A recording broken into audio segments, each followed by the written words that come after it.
Hello everyone, welcome to this amazing platform of our channel Panache for competitive examinations and I am Piyush. तो अभी आपका DDA पटवारी 2020 का examination हो चुका है 6 नवंबर शिफ्ट 1 का, ठीक है ना। तो यहाँ पर मेरी एक बच्चे से बात हुई है जिन्होंने शिफ्ट 1 का एग्जामिनेशन दिया है। तो यहाँ पर हम बात करेंगे आपके क्या क्या क्वेश्चंस आए थे और उन क्वेश्चंस के साथ मैं आपको उनका आंसर भी बताऊंगा, ठीक है ना, क्या क्या उस क्वेश्चन के आंसर होने चाहिए। तो ये सारी की सारी बातें करेंगे। इसके बाद में मैं आपको बताऊंगा कि आपका सेफ अटेम्प्ट क्या होना चाहिए था, इसके अलावा आपका कैसे क्या पोर्शन आ रहा है हर सब्जेक्ट में, ठीक है ना। जीके के क्वेश्चंस में आपको अगर मैं आपसे बात करता हूँ तो यहाँ पर आपके 10 टू 12 क्वेश्चंस पूरे के पूरे याद हैं, जो कि करेक्ट हैं आपके बिल्कुल। तो 20 में से 10 टू 12 क्वेश्चंस तो मैं आपको अभी फटाफट विद आंसर बता देता हूँ क्या ये क्वेश्चंस आए थे। इसके अलावा अगर आपको और कोई क्वेश्चन याद हो तो नीचे आप कमेंट करके भी बता सकते हो कि ये क्वेश्चन आपको याद है और इस क्वेश्चन का फिर मैं आपको आंसर प्रोवाइड करवा पाऊंगा, है ना, एक्चुअली में। चलिए यहाँ पर अगर मैं आपसे जीके सेक्शन की बात करता हूँ तो पहला क्वेश्चन एक एक करके हम सारे क्वेश्चंस देखेंगे। एक क्वेश्चन आपका आया था कि जो वर्धा रिवर है ये ओरिजिनेट कहाँ से करती है। वर्धा रिवर जो है आपकी ओरिजिनेट कहाँ से करती है। तो देखो वर्धा रिवर जो है इसका ओरिजिन है आपका एमपी यानी कि मध्य प्रदेश में, और इसका मुल्ताई डिस्ट्रिक्ट जो है, ठीक है ना, एमपी का मुल्ताई डिस्ट्रिक्ट है। तो वर्धा रिवर यहाँ से ओरिजिनेट करती है, ठीक है। एक क्वेश्चन आपका आया था फिर कि फैट सॉल्युबल विटामिन कौन कौन से होते हैं। Fat soluble vitamin, fat soluble vitamins, तो फैट सॉल्युबल विटामिन आपके होते हैं vitamin A, vitamin D, vitamin E and के, ठीक है ना। तो आप ए डी ई के करके भी इसको याद रख सकते हो। तो ये सारे के सारे विटामिन क्या होते हैं आपके फैट सॉल्युबल होते हैं, ठीक है। चलो अगले वाला क्वेश्चन देखते हैं अब। नेक्स्ट वाला क्वेश्चन जो है आपका तीसरे नंबर का, वो क्वेश्चन आया था कि फीफा 2022, जो आपका फीफा 2022 होना है वो कौन सी कंट्री में होने वाला है ना। तो ये आपका कतर में होने वाला है, ठीक है। एक बात और यहाँ पर ध्यान रखना है, इसका 22nd एडिशन ही है, ठीक है। जो फीफा 2022 है ना, इसका 72nd एडिशन है, कहाँ पर होने वाला है, कतर में होने वाला है, ठीक है। नेक्स्ट क्वेश्चन को देखते हैं। यहाँ पर आपका अगला क्वेश्चन जो आया था वो वायरोलॉजी रिसर्च इंस्टीट्यूट से आया था, है ना, कि जो नेशनल इंस्टीट्यूट ऑफ वायरोलॉजी है, ठीक है ना, नेशनल इंस्टीट्यूट ऑफ वायरोलॉजी, जो कि आपका एक वायरोलॉजी रिसर्च इंस्टीट्यूट भी है, वायरोलॉजी रिसर्च इंस्टीट्यूट है। तो ये आपका कहाँ पर है, ठीक है ना। तो ये है आपका कहाँ पे, पुणे महाराष्ट्र में, ठीक है ना। कहाँ पर है, पुणे महाराष्ट्र में है ये आपका। All right. अगर मैं और क्वेश्चंस की बात करूँ, एक क्वेश्चन आपका ये आया था कि जो नीति आयोग है, ठीक है ना, पर इसको मैं नीचे कर लेता हूँ। चलिए आपका ये वाला क्वेश्चन आया था कि जो आपका नीति आयोग है ये फॉर्म कब हुआ था, है ना। नीति आयोग आपका फॉर्म कब हुआ, तो ये आपको पता होना चाहिए। 1 जनवरी 2015 को आपका जो नीति आयोग है वो फॉर्म हुआ था। अगले क्वेश्चन की बात करते हैं। क्वेश्चन नंबर 6 यहाँ पर आपका आया था कि फेसबुक का जियो में कितना परसेंटेज स्टेक है, ठीक है ना। फेसबुक का जो जियो है, आपको पता है भाई जियो में कुछ परसेंटेज स्टेक अभी फेसबुक ने एक्वायर किया हुआ है। तो कितने परसेंटेज किया है, ठीक है ना, ये क्वेश्चन आया। तो ये है आपका 9.99%। और आप यहाँ पर देख सकते हो परसेंटेज वाले क्वेश्चंस आ रहे हैं, ईयर वाले क्वेश्चंस आ रहे हैं।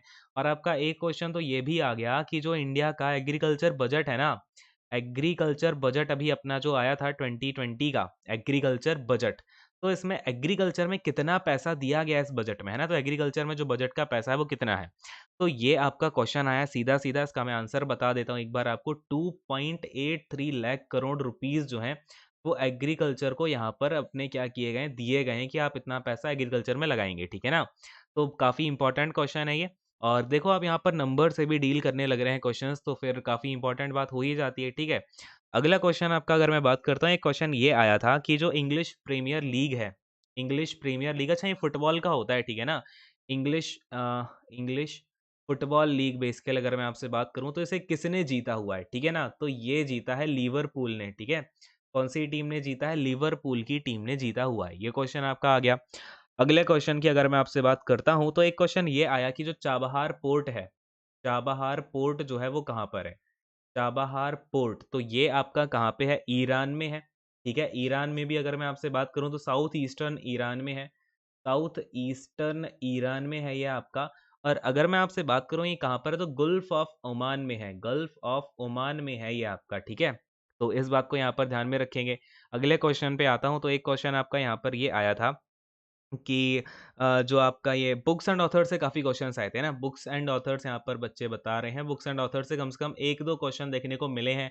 अवार्ड से भी 1-2 क्वेश्चन आए थे, क्वेश्चन एक्चुअली में याद नहीं है, तो याद नहीं था उस बच्चे को, तो स्टिल बट इनसे आपके क्वेश्चंस आए थे। और अगर मैं आपसे बात करूँ, एक क्वेश्चन ना यहाँ से आया था कि आपका जो जैनिज़्म है और मौर्य। तो आई थिंक क्वेश्चन ये बना होगा कि जैन जो आपके चंद्रगुप्त मौर्य थे, ठीक है ना? वो कौन से धर्म को फ़ॉलो करते थे? तो वो करते थे जैनिज़्म को फ़ॉलो। बट ऐसा कुछ क्वेश्चन उन्होंने बताया है कि जैनिज़्म और मौर्य से रिलेटेड कुछ क्वेश्चन आया था, ठीक है ना? तो मुझे रिलेशन एक ही लगता है मौर्य और जैनिज़्म में कि जो चंद्रगुप्त मौर्य थे वो जैनिज़्म को फ़ॉलो करते थे और बाकी बुद्धिज़्म को कौन करते थे? तो जो अशोक थे वो बुद्धिज़्म को फ़ॉलो करते थे, ठीक है? ये दोनों चीज़ें हैं यहाँ पे। तो ये कुछ क्वेश्चंस थे आपके जो कि जीके में आए हुए हैं आउट ऑफ 20 मैंने आपको 10 टू 11 क्वेश्चंस तो बता ही दिए हैं डिट्टो आपको जो भी आए थे। बाकी क्वेश्चंस अगर आपको याद हो नीचे कमेंट करके बताना, ठीक है ना? अब हम आते हैं कि आपका कंप्यूटर का, फिर आपका हिंदी, इंग्लिश और मैथ का कैसा क्या सेक्शन रहा है, एक-एक करके बात कर लेते हैं।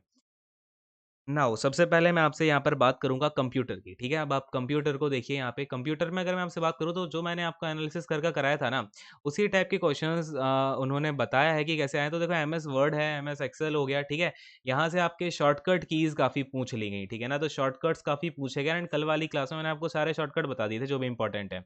जो कल का एनालिसिस वाली वीडियो है ना, उसमें मैंने आपको शॉर्टकट काफ़ी सारे करा दिए हैं, वो ही देख के चले जाना, ठीक है ना एटलीस्ट। इसके अलावा आपका अगर मैं बात करूँ तो एक क्वेश्चन आया था फादर ऑफ मॉडर्न कंप्यूटर कौन है? ठीक है ना? फादर ऑफ मॉडर्न कंप्यूटर कौन है? ये क्वेश्चन आया था, ठीक है? फिर आपका यहाँ पे शॉर्टकट कीज़ से ही 2 चीज़ें बता पाए हैं अभी वो, कि शॉर्टकट कीज़ से और आपका फादर ऑफ मॉडर्न कंप्यूटर कौन है? ये इस टाइप के क्वेश्चन्स बने थे कंप्यूटर में, ठीक है? तो कुछ खास नहीं था, बाकी ईज़ी ही था कंप्यूटर में, ज़्यादा कुछ इश्यू वाली बात है नहीं। लेकिन अगर मैं जीके की बात करूँ तो जीके में ज़्यादा अटेम्प्ट होने बहुत मुश्किल है। 10 टू 15 क्वेश्चंस बड़ी मुश्किल से हो रहे हैं, तो अगर आपके 10 टू 15 क्वेश्चंस अटेम्प्ट हुए हैं तो बहुत ही बढ़िया बात है, ठीक है? अच्छा, हिंदी की यहाँ पर अगर मैं आपसे बात करता हूँ, तो हिंदी में वही बेसिक चल रहा है, ज़्यादा कुछ ख़ास नहीं है, हिंदी आपकी नॉर्मल ही आई है। अगर मैं बात करूँ एक क्वेश्चन तो आपका यहाँ पर बुद्धि जो है, बुद्धि का पर्यायवाची पूछा था, पर्यायवाची ऑफ बुद्धि, ठीक है? अगर मैं आपसे बात करूँ एक क्वेश्चन फिर आपका तद्भव समास से आ गया, ठीक है ना? जो आपका तद्भव समास है, वहाँ से एक क्वेश्चन आ गया। फिर एक क्वेश्चन आपका आया था यहाँ पे पैसेज से, ठीक है? पैसेज का क्वेश्चन आ गया, हिंदी का जो पैसेज होता है। बाकी आपका इंग्लिश की बात यहाँ यहाँ पर आपका एक वो क्या बोलते हैं उसको विलोमार्थी शब्द भी आए थे, ठीक है? हिंदी में विलोम शब्द आए थे। इसी टाइप से आपका इंग्लिश का रहा। इंग्लिश में भी आपके साइनो आए थे, एंटो आए थे, ठीक है ना? साइनो, एंटो वगैरह ये सारी की सारी चीज़ें थी। एंड अगर मैं आपसे बात करता हूँ रीज़निंग की तो देखो भई रीज़निंग में आपका कैसा क्या सेक्शन रहा है, ठीक है? रीज़निंग और अगर मैं आपसे मैथ की बात करूँ, ठीक है ना? पहले मैथ बताता हूँ कि मैथ में आपका ना नॉर्मल ही आए हैं क्वेश्चन्स और मेनली आपके क्वेश्चंस जो हैं वो अरिथमेटिक से ही आए हैं, ठीक है? अरिथमेटिक से आपके क्वेश्चंस मेनली देखने को मिले हैं। और अगर मैं इन टॉपिक्स की बात करूँ तो टाइम एंड वर्क के ईज़ी क्वेश्चंस ही थे, 2 क्वेश्चन देखने को मिले हैं। टाइम, स्पीड, डिस्टेंस के थे, डिस्काउंट के थे, एवरेज के क्वेश्चंस थे और हाँ, सीआई में सीआई का ये ध्यान रखना कल भी इस टाइप का क्वेश्चन आया था। एसआई एंड सीआई का जो डिफरेंस होता है ना 2 इयर्स का डिफरेंस हो गया, 3 इयर्स का डिफरेंस हो गया, ये आप एक बार देख कर के जाना अच्छे से इसके फॉर्मूलेज़ वगैरह, ठीक है ना? क्योंकि इस टाइप के क्वेश्चंस देखने को मिल रहे हैं काफ़ी। ऑलराइट तो ये सारी की सारी चीज़ें हो गई हैं अब आपकी मैथ में और मैथ में कुछ खास क्वेश्चंस थे नहीं, बाकी आप मॉडरेट समझ सकते हो मैथ्स को, ईज़ी टू मॉडरेट समझ लो, बाकी ज़्यादा कुछ खास क्वेश्चंस थे नहीं, ठीक है ना? अच्छा रीज़निंग की बात करूँ तो रीज़निंग आपका नॉर्मल टाइप ही आया था, बाकी जो कल का पैटर्न रहा है वही आपका आज भी रीज़निंग का पैटर्न देखने को मिला था। ज़्यादा कुछ खास चीज़ें रीज़निंग में भी नहीं देखने को मिली, ठीक है? तो आई थिंक आपको ये सारी की सारी चीज़ें क्लियर हो गई होंगी जो मैंने आपको बताई हैं, ठीक है? अगर कुछ डाउट होता है तो नीचे आप कमेंट करके पूछ लेना।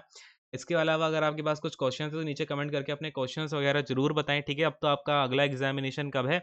आई थिंक 11th नवंबर को है आपका अगला एग्ज़ामिनेशन, है ना? तो फिर मिलते हैं उसके एनालिसिस के साथ। ऑलराइट, तो thank you so much, God bless you all, take care and bye bye.